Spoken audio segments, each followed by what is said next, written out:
Je commence mon intervention par vous féliciter pour votre élection à la présidence de notre Assemblée générale et vous souhaiter tout le succès dans nos travaux.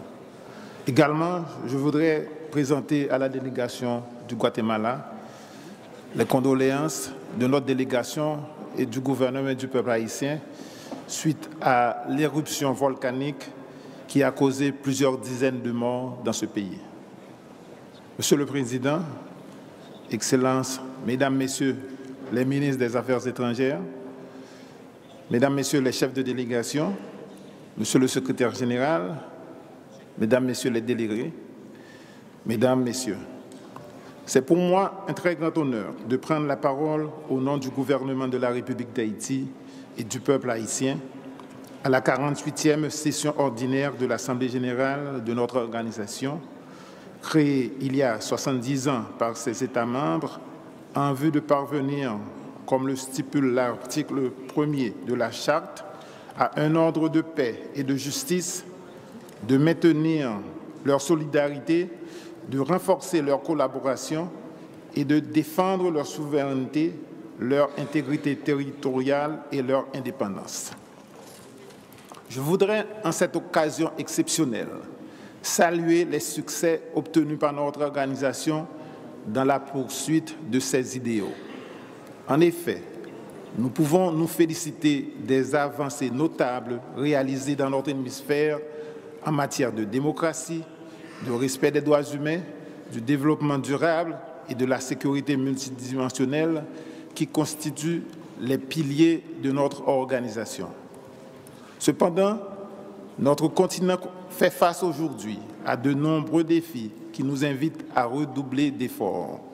Je pense tout particulièrement aux problèmes liés au changement climatique, aux inégalités socio-économiques entre les pays et à l'intérieur des pays, aux nouvelles menaces à la sécurité de nos États et à la migration, pour ne citer que cela. Le dérèglement climatique constitue un phénomène qui menace sérieusement notre planète et compromet le développement de nos pays. En tant que petit État insulaire de la Caraïbe, Haïti fait partie des pays les plus vulnérables aux catastrophes naturelles. En 2016, l'ouragan Matthew, qui a ravagé les côtes sud du pays, a causé d'énormes dégâts matériels, évalués à 32% du PIB du pays. Face à cette vulnérabilité extrême, notre pays fait de la protection de l'environnement un axe prioritaire de l'action gouvernementale. De même, nous encourageons l'OEA à prendre des mesures concrètes en vue d'aider nos pays à mieux se préparer et à renforcer leur résilience face à ces phénomènes météorologiques extrêmes. En ce sens, nous accueillons favorablement les projets de résolution présentés sur cette question. Parvenir à assurer la sécurité intégrale sur notre continent doit être un objectif régional commun. Des menaces comme le terrorisme international, la traite des personnes, le trafic illicite de la drogue et des armes sont sérieuses et réelles. Il importe en conséquence que des stratégies communes soient développées en vue de les éliminer. Une étroite coopération entre nos États est la condition sine qua non de toute lutte efficace et efficiente contre ces fléaux. Pour aider les États membres à faire face à tous ces défis, il nous faut une organisation qui soit à la fois fidèle à sa vocation historique et qui soit à la hauteur des enjeux du moment. Voilà pourquoi le gouvernement haïtien, tout en renouvelant son attachement à la charte de l'OEA, encourage très vivement les réflexions entamées depuis quelque temps sur certaines réformes à mener au sein de l'organisation en vue de son renforcement institutionnel.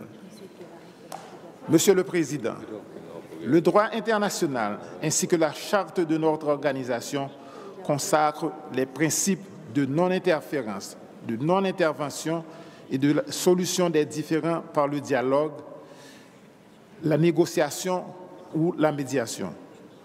Nous devons tout faire pour préserver ces principes fondamentaux car ils contribuent au maintien de la paix dans la région. Il y a lieu de souligner également que nous avons aussi un devoir d'entraide entre membres d'une même organisation. Dans cet ordre d'idées, nous exhortons nos amis vénézuéliens à rechercher la voie du dialogue et de la concertation en vue de trouver une solution harmonieuse et pacifique à la situation politique et socio-économique à laquelle fait face ce pays frère. Les problèmes du Venezuela doivent être réglés par les Vénézuéliens eux-mêmes. C'est la seule manière de parvenir à une solution durable. Monsieur le Président, en vue de consolider les acquis de la démocratie en Haïti, l'État haïtien est en train de mettre en œuvre des politiques publiques appropriées. L'une des mesures de l'actuelle administration gouvernementale est l'établissement d'une politique de financement des partis politiques nationaux. Cette mesure vise à renforcer et à moderniser les structures politiques et assainir leurs méthodes de fonctionnement. De même, le gouvernement a lancé les États généraux sectoriels de la nation, qui est un dispositif participatif conçu comme un espace de dialogue entre toutes les filles et tous les fils du pays, de manière à repenser le cadre de la vie en communauté afin de mettre en place un nouveau modèle facilitant le pacte pour la stabilité politique et le progrès économique et social.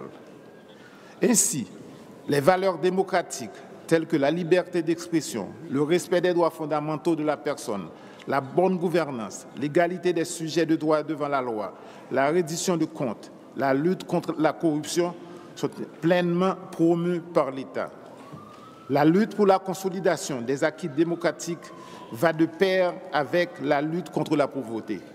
Voilà pourquoi le gouvernement s'est assigné la mission de réduire considérablement la pauvreté sur toute l'étendue du territoire national. Il s'agit là de l'un des axes majeurs du plan quinquennal du gouvernement de l'administration Moïse Lafontaine, mise en œuvre à travers une vaste stratégie de développement intégré appelée Caravane du changement. Grâce à cette stratégie, les besoins immédiats de la population en matière de santé, éducation, logement, eau potable, électricité, sécurité alimentaire sont adressés à travers des politiques publiques visant à les satisfaire. Les résultats obtenus jusque-là sont très encourageants. Le gouvernement haïtien entend continuer sur cette voie afin d'apporter à tous les citoyens, notamment les plus vulnérables, les services sociaux de base et améliorer sensiblement leurs conditions de vie. Monsieur le Président, Mesdames, Messieurs, permettez-moi de conclure en soulignant que le continent américain appartient autant à nous qu'aux générations futures. Nous devons nous assurer de leur léguer des sociétés démocratiques et surtout une planète durable.